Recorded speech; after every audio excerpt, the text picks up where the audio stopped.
Hi, everyone. Welcome to the latest installment of our ongoing editorial webinar series, Coffee Talk. Each hour-long information-packed episode, organized by the hardworking folks at Redmond Magazine, features the observations and insights of an independent expert on a wide range of tech industry topics. Many thanks to the underwriting sponsor of this episode, Red Canary, a pioneer of managed detection and response to secure your endpoints, cloud, and whatever comes next. Without their support, this series would not be possible. And thanks to you for joining us.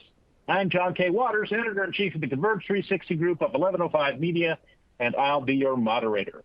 The topic of today's talk is Enterprise Ransomware Threat Outlook, and our main presenter is technologist, creator of compelling content, and senior resultant, Howard M. Cohen. But before we get started, just a bit of housekeeping. This episode is being recorded for later access. Keep an eye out for an email with a link to that recording. It'll be coming your way in the next few days. We're making some time during the talk for questions. You can type your questions into the Q&A box at any time. Our sponsor has provided some extra resources you definitely won't want to miss. They're available now on your console. And it's a small thank you to the 200 attendees who stick with us to the end. We will be sending you a $5 gift certificate to Starbucks. It's a cup of Java to go with the data. Now let's meet our first speaker. Wow. Howard M. Cohen has spent, Howard M. Cohen has spent more than 40 years in the IT industry. He's held senior executive positions in many of the top channel partner organizations, and he currently writes for and about IT in the IT channel. Howard is a sought-after speaker, an insightful observer of the technology landscape, and one of our favorite presenters. You're in for a great session. Take it away, Howard.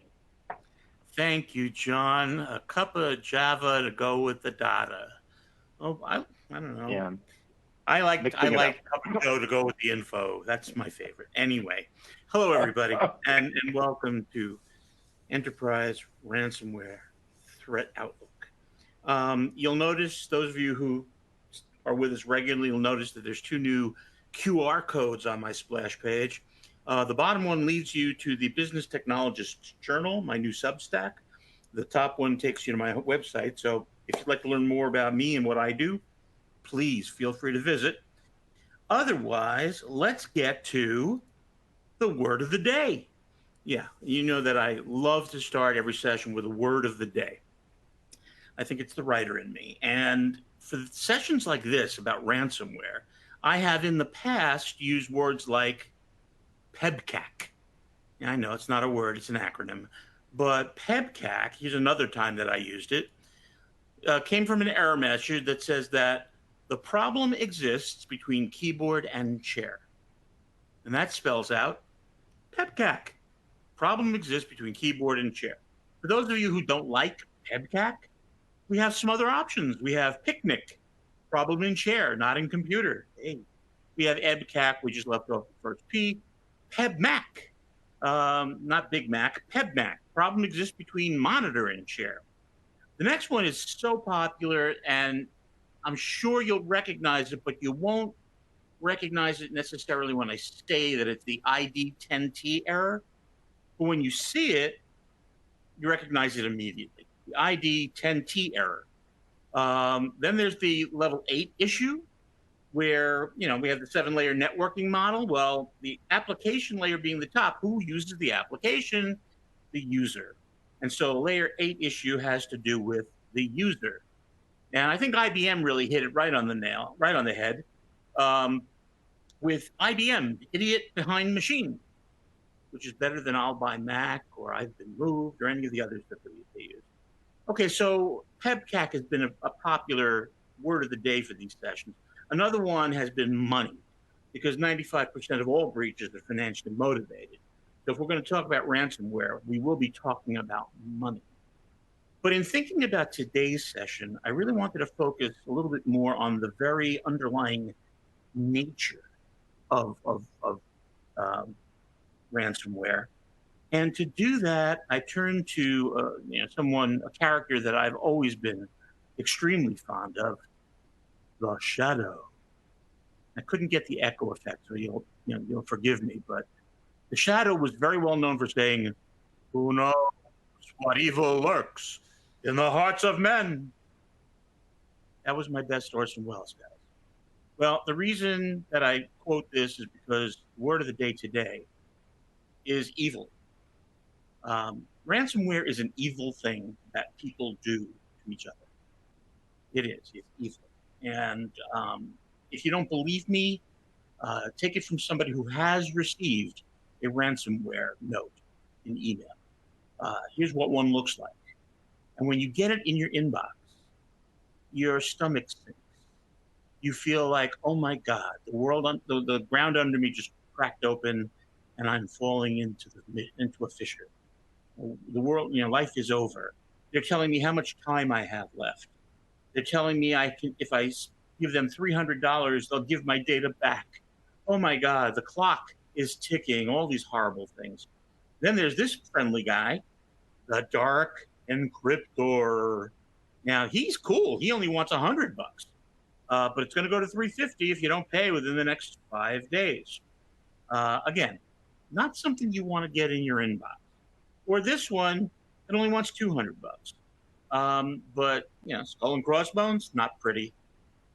If you ever have actually received one, you know what I'm talking about. It's just painful. It's just like suddenly everything else stops. And that is why I've referred to the word of the day today being evil. Evil because the cyber criminal who is committing the ransomware is preying upon a hapless user and their propensity for human error. I could not find a user more hapless than this one. And the fact is that they're trying to get him to commit an error.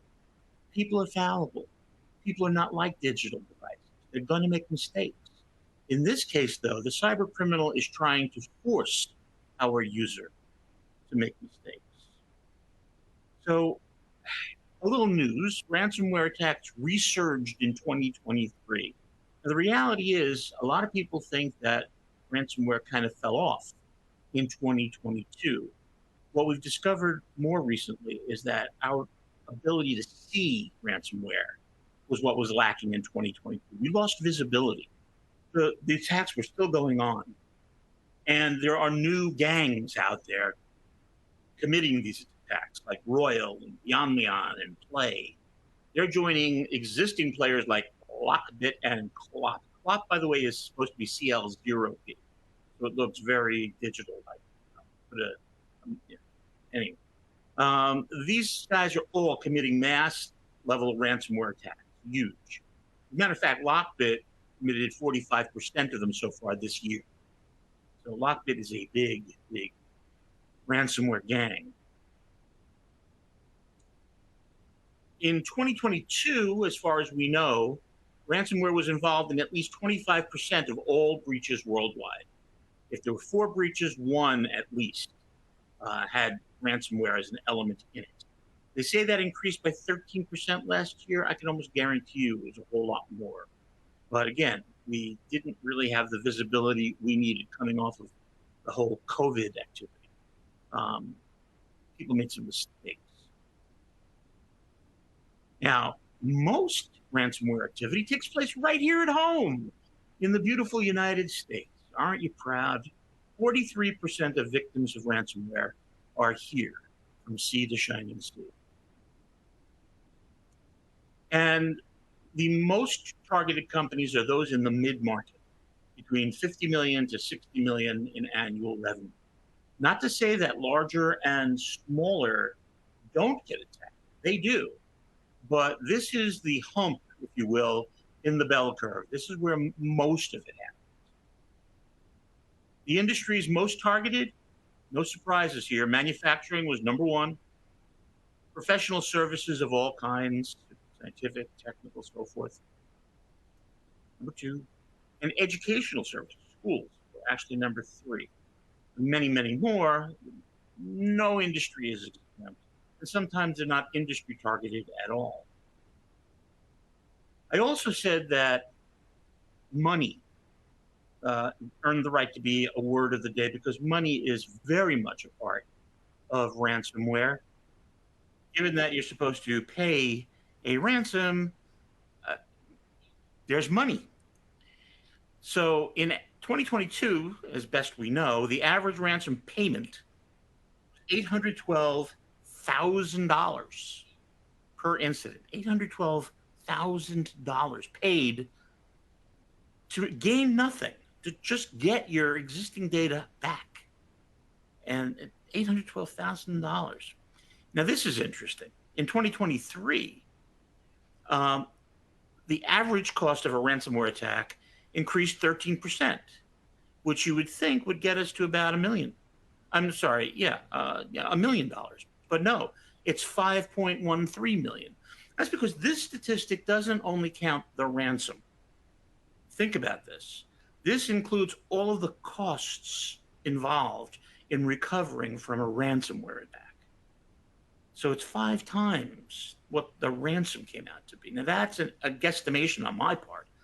I didn't have parallel stats for you, but the cost of a ransomware attack is way in excess of the ransom that they ask for. And the reason for that is it takes almost a year. It takes almost a year to identify and contain a ransomware attack. All during that time, you are definitely bleeding money.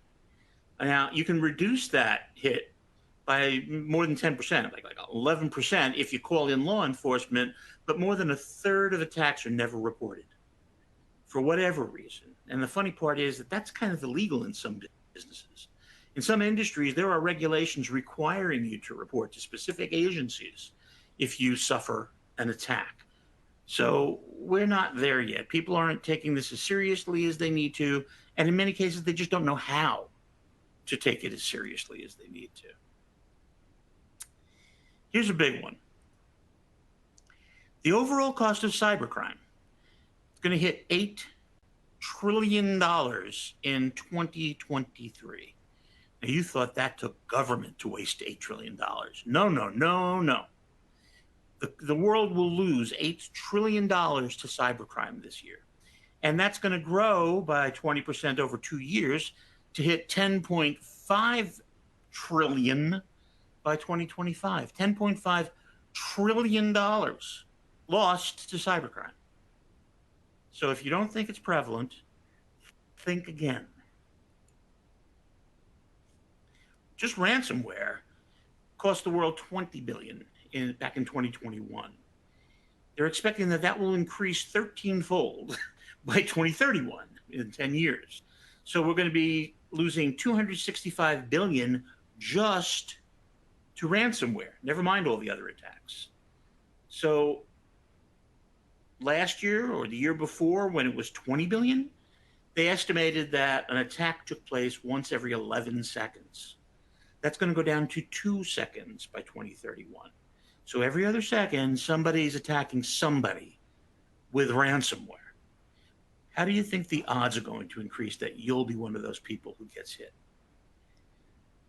Every 2 seconds. Okay, so we've established that this is a nasty threat that has the potential to do a great deal of damage. Let's just take a look at ransomware itself. What means ransomware? What are we talking about? So one good definition, ransomware is a subset of malware. It actually uses malware that can lock and encrypt data on a victim's computer. Then you get notified that it happened, and you can't get your data back until you pay the ransom. Just that simple. I say it's a slightly dated definition because now more and more cyber criminals are exfiltrating the data. They're stealing the data. They're taking it away completely, not just encrypting it. So you don't need a key anymore. You need your data back.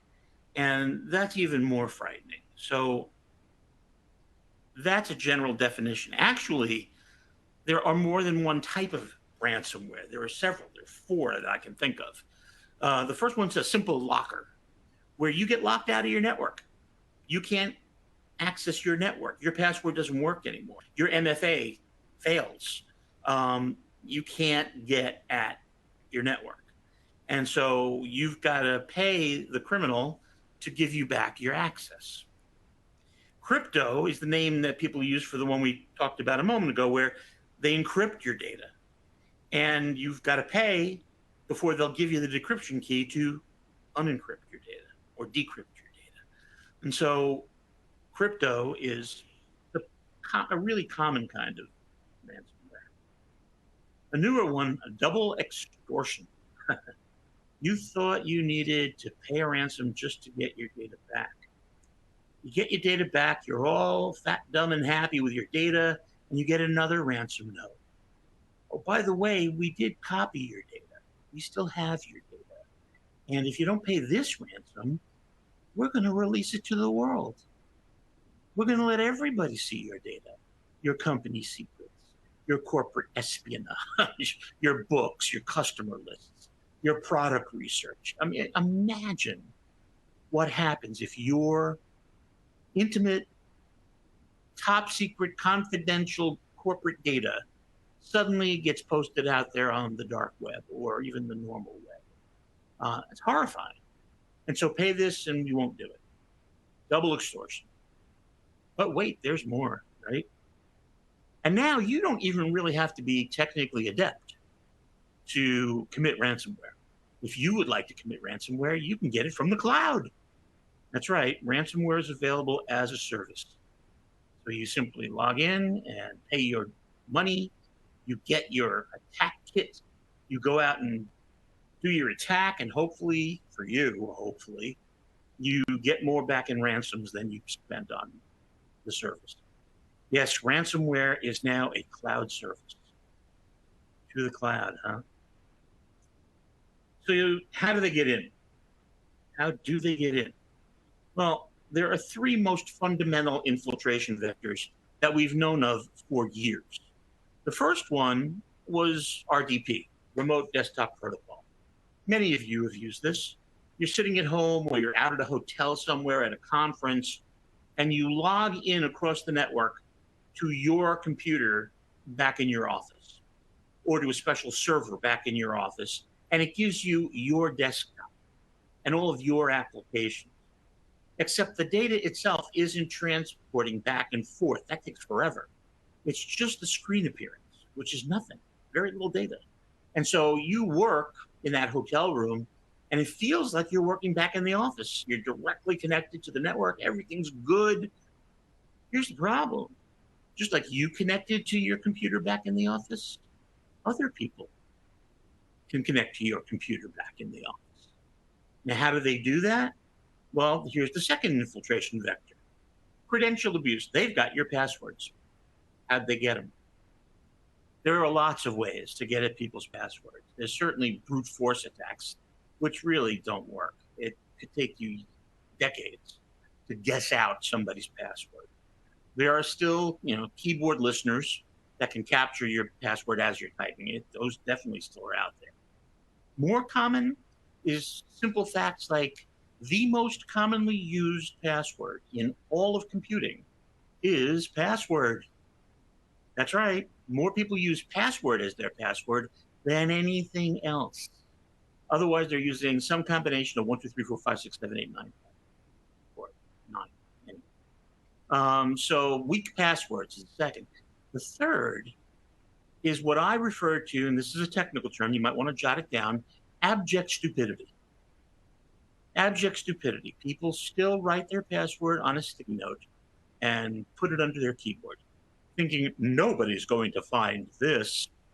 Bad news, folks. Everybody's figured that out.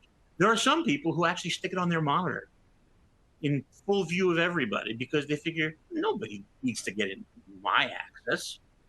You're wrong. So a cleaning crew comes in to clean out your office one night. They do that almost every night. And one of them is a bad guy or a bad gal. And they're looking under all the keyboards, making sure it's not dusty under there, and also looking to see if you stuck your password under there. And they find your password, and boom, they can access your network. So credential abuse is a huge vector for those attacking you. And then there's the one that probably most everybody has heard of and everybody fears. And that is phishing. Phishing. What is phishing? Okay. First of all, let me let you know that phishing accounts for 1 out of every 3 ransomware attacks. It's a third of the problem. That's bigger than all the others. So phishing is a big deal. It is a form of social engineering. What does that mean? Well, when we do digital engineering, that means we're working on computers and computer equipment and how they work and exploiting how they work in this case. With social engineering, we're not exploiting the digital devices. We're exploiting the person using them, okay? We're exploiting the person who's using the computer. Now, how are we doing that? Well, it starts off with an authentic-looking email, kind of like this one. Looks like it's from Microsoft, has the right colors, the right typography, the right logo. It all looks very genuine, like it's from Microsoft. It could look like it's from your bank or your lawyer or your kid's school or anywhere, any one of a number of other places. It could look like it's a fake message from your boss who sent you this message. Looks like it's internal to your company. It could be in the form of a fake offer. Click here and you'll be entered into a sweepstakes for a trip around the world. We've all seen something like that. So it could be just an offer wanting you to do that. It could even be a login screen. It looks like your Microsoft 365 login screen. You need to do some word processing or make some spreadsheets, but that's not your Microsoft login. You give it your ID and password, but it's not your Microsoft login. It takes that information and gives it to somebody else who now can get onto your network. Ultimately, it's going to invite you to click on a link or to open an attachment. Either one is a bad idea. Let's use the example in this email that we have on the screen that tells us that our password has expired. But don't worry, we've conveniently provided this here blue button. This blue button. So if you want to keep your password, just click here. Now, of course, if you hover over that button, you'll see the URL has nothing to do with Microsoft. This is not from Microsoft. And it has nothing to do with your password or helping you do anything. Quite frankly, it's helping themselves to your data. So the key is don't click that link. Because once you do, they're now in your network. They can corrupt your data, they can encrypt your data, they can exfiltrate it, they can take it out of there, and then they can move laterally around your network. And they can invade other people's data and other departments' data. And all of a sudden, you have a disaster. All your company's data is being encrypted by somebody outside the company. That's not good news. So don't click the link. Don't open that attachment. Now, as you're sitting there nodding your head, let me tell you, millions of people have heard a warning like this and have still clicked that link or clicked that, opening that attachment.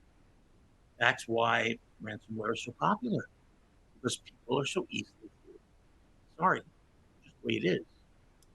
And now there are more infiltration vectors, more ways to get in. Attacking unpatched systems. Now, you probably know that Windows Server 2012 is going end of life finally.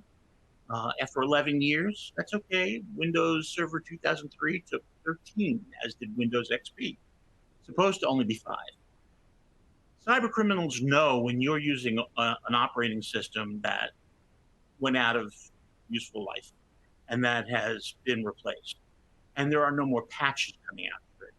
And so they become the favorite target of every cyber criminal out there. You don't want to be that target. And so keep your software updated. And when you're using it, make sure that you inspect every patch, determine that it's not going to break anything else on your network, and apply that patch as quickly as you possibly can to protect yourself. Now, it may be that it's not even you that gets attacked at first. It may be one of your suppliers who provides you with parts or chemicals, cleaning supplies, what have you. It may be one of your manufacturers who creates products that you sell. It may be one of your customers. It could be anybody else along your supply chain. If they're vulnerable, then they can be attacked, and the cyber criminal can jump from your associate to you. This is why business associates have to abide by regulatory compliance as much as the business that's actually being regulated. Because anybody who connects to your network can be an open door to invade your network. So supply chain attacks are very popular. Double extortion, as I mentioned earlier, they're finding new ways to get in and get you to pay once to get your data back, pay again to keep them from distributing your data. And ransomware as a service is offering new kinds of infiltration vectors as well from a whole new class of invader who has no real sophistication, no real knowledge. All they know is that they want your money. The technology is changing as well. What we're seeing now are viruses or worms, Trojans that get planted in your network when you're not looking and just sit there for a while. And then later on, when it looks like there's nothing out there, you're doing all the threat hunting in the world, not finding anything, that Trojan suddenly emerges and launches itself, encrypting your data, cueing the cyber criminal to send the ransom note, and off we go. These invaders are also getting in through your drivers that connect your computers to your peripheral devices and storage. Most every device needs a driver, and the cyber thieves know how to get at those drivers and enter that way. Some of these cyber thieves are actually banding together to create industrial consortiums. And some have more, better skills in one area, others better skills in another area. And they're learning to work together to be a bigger, better, bolder thief, stealing your data and holding you for ransom. And that's not fun. Then there's the living off the land techniques. These are terrible. You've seen this. You've seen this in the movies and on television. There's a murder scene, and the detective says, "Well, looks like the murderer took this here lamp and hit him over the head with the lamp because the lamp was there." Okay? It was a weapon of opportunity. Well, cyber criminals now too. They are finding whatever is there in your environment, your ERP application, your CRM, maybe even your network management application. They're finding ways to exploit those and use them to get at your data. So living off the land, whatever's there, I'll use it and I'll get at your data. Not fun. Ransomware is also evolving. They're getting more sophisticated. We talked about extortion. It doesn't take double extortion. You can find that somebody has copied your data and is willing to do many different things with it. But they'll take a ransom from you and they'll destroy their copy. Okay. Even worse than that is data monetization. They're finding many new ways to monetize your data. Imagine somebody steals 10,000 credit card numbers. They don't even ask you for a ransom. They don't ask you for anything. They don't extort you. They simply sell those credit card numbers to criminals who want to go buy stuff on other people's accounts. And that was probably the earliest way in which stolen data was monetized. They're finding far more creative ways now to sell data that people can use to get at very valuable resources. They're even targeting your cloud services. If you sign up for a cloud services, there are now ransomware thieves who know how to exploit those cloud services to get at your data. So nothing is safe. On-prem was never safe. Even the cloud is no longer safe. And they're expanding. People think it's just Windows that these thieves attack. Not even close. We're seeing attacks on all kinds of platforms, including Linux, Unix, and including Apple iOS, and so forth and so on. If you're running it on a computer, there's probably somebody who's working to exploit it and get at your data. So there are really no safe havens. Also, they're learning to use more and more automation and, yes, artificial intelligence to enable them to attack more places faster. And so where they used to go after a couple of 100,000 users, they're going to millions now. And they're using automation to extend that attack and repeat that attack and geometrically expand their reach. They're also learning to make better use of zero-day vulnerabilities. A new virus comes out every couple of minutes. And yes, antivirus companies are slavishly working to identify the signatures of those new strains and provide you with protection. But there's a period of time in which they haven't gotten to it yet. That's called zero-day. And more cyber thieves are coming to understand how to detect a zero-day exploit and to exploit that zero-day exploit themselves to get into more and more networks that way. So what happens if you're the one attacked? Well, the way I see it, you only have three choices. One is you can pay the ransom and hope to get your data back. But we know that hope is not a strategy. Good news, 2/3 paid the ransom, got their data back. There is a proportion of those that were then attacked shortly thereafter again. 19% paid the ransom and got nothing. Nothing. Another choice is don't pay the ransom and go out of business. You're done. See ya.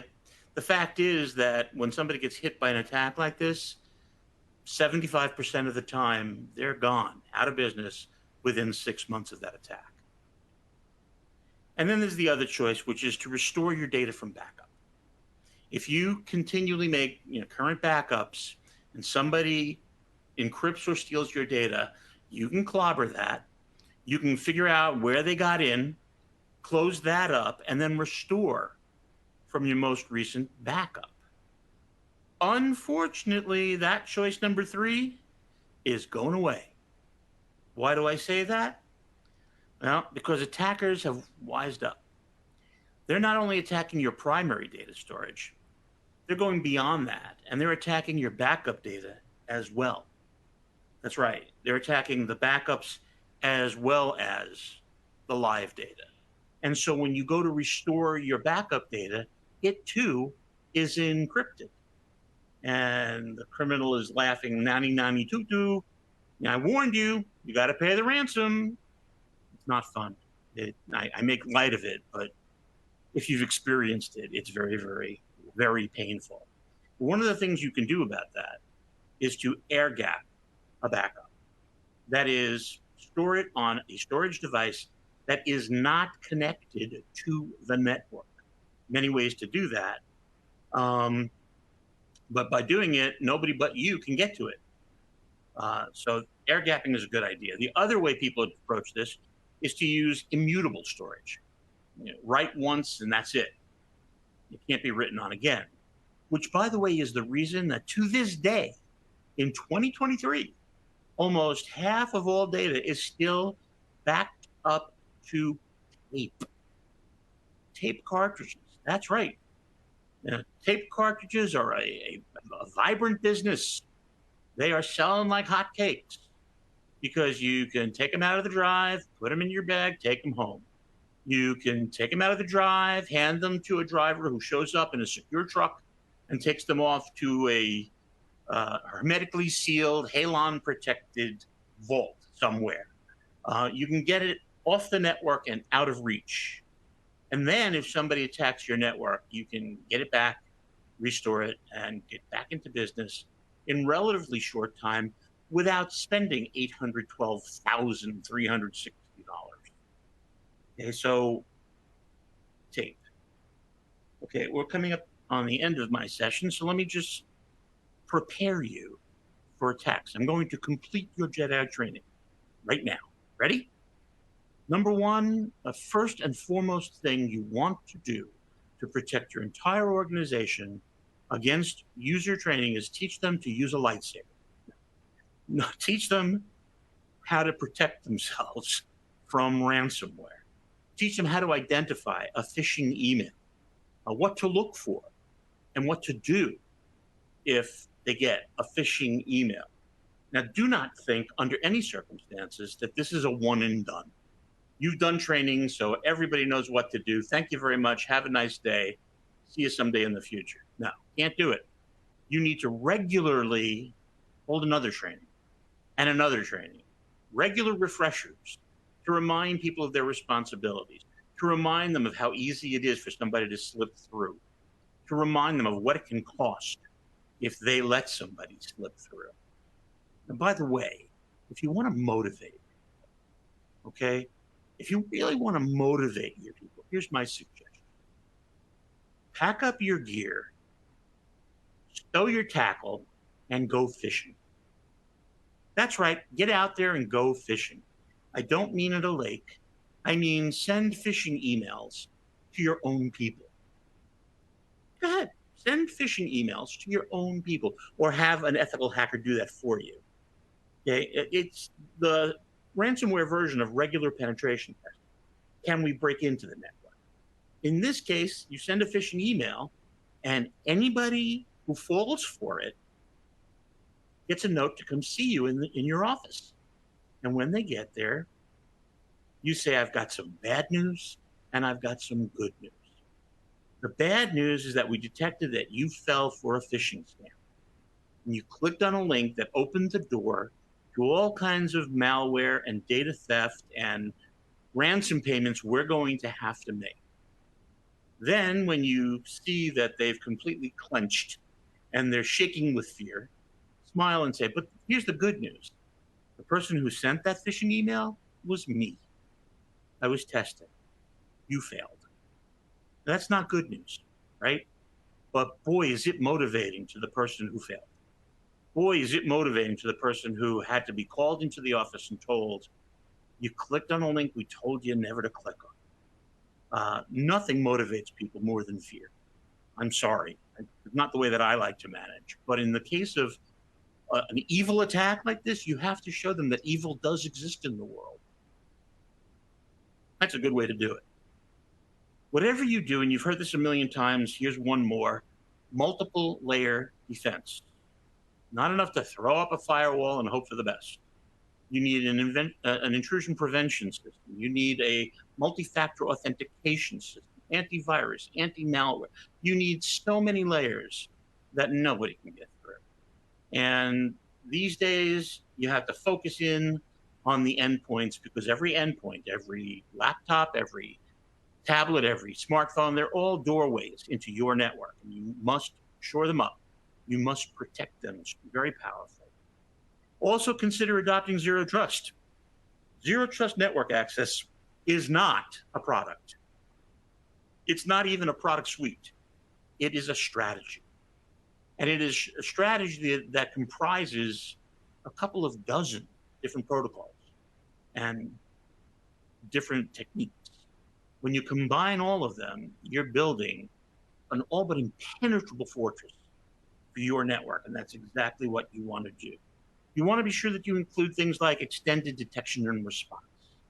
Okay, it's one thing to detect a problem on its way in, going threat hunting to see that something's happening out on the network that may eventually turn into a problem for you. But if you don't respond to it instantly, you will never achieve the kind of security and the kind of sanity that you really need in these situations. As I mentioned earlier, practice prompt patching. Every patch that comes in, evaluate it to make sure it won't break anything else in your network. But whatever you do, apply that patch promptly. Try saying that 3 times fast. I preach that wherever I go. Yes, I preach practicing prompt patching. Also practice constant backup using the 3-2-1 rule. Very popular, the 3-2-1 rule. 3 backups of all data, 3 backups, using at least 2 different kinds of media, and one of those backups ending up offsite, where it cannot be accessed. the 3-2-1. Air gap a copy if you can. If you can't, definitely consider using immutable storage so that it can't be changed once it's stored once. And of course, this wouldn't be a complete analysis if I didn't recommend that you use the force. May the force be with you, and may that force be the force of constant vigilance. This is not going away. This is not a minor issue. Okay, this is not trivial. This is scary. Once every 2 seconds within the next few years, get on top of ransomware. Teach your people. Keep on reminding your people. Practice good computing hygiene and stay safe out there. And with that, I will turn it back to he who secretly is Yoda.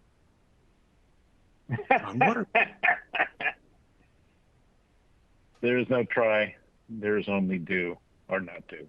Okay, here we go. Thanks, Howard. Now let's get to our first Q&A. Remember, you can type your questions into the Q&A box at any time. We'll do our best to get to all of them. And hello, Lynn. We were worried you weren't going to come today. Lynn is one of our regular attendees and always asks amazing questions. So the first question Lynn is asking is, could you share examples of recent high-profile ransomware incidents and their impacts on affected organizations? No, but you can open up just about any newspaper and you'll see tons of them. I don't have one front of mind right now. They're happening all the time. And quite frankly, in the last year or two, the reports of them, the public reports, have gotten small. I mean, the pipeline was probably the one that everybody knows best. During COVID, when they shut down the pipeline, that was a ransomware attack, and a successful one. But yeah, that. But on a daily basis, ransomware thieves have figured out that if you charge a very low ransom, the likelihood of the victim paying goes way, way, way, way up. What is it to pay $200? If you get $200, you've also identified somebody you can go back in and attack again pretty soon. Bad news. Bad news indeed. Okay, here's one from Key who's wondering, Howard, doesn't encrypting your own files protect them by preventing cyber criminals from doing so? You know, that is an awesome question. And the reason I say it's an awesome question is because you can read 100 different sources and probably get a handful of answers. There are some analysts who believe it's absolutely viable, some who've actually proven it. So yeah, it is physically doable. Somebody can come along and re-encrypt your encrypted data. And then you need their key before you can use your key. But let's say that it wasn't possible. Let's just say that you couldn't do that. Fact is, if I'm a cyber thief and I'm coming in and I find your data encrypted, no problem. I'll just copy it and delete it. That's all. Doesn't take an encryption key to erase a file. So I'll steal your data. And then you have to pay me the ransom to get your encrypted data back. Encryption is necessary.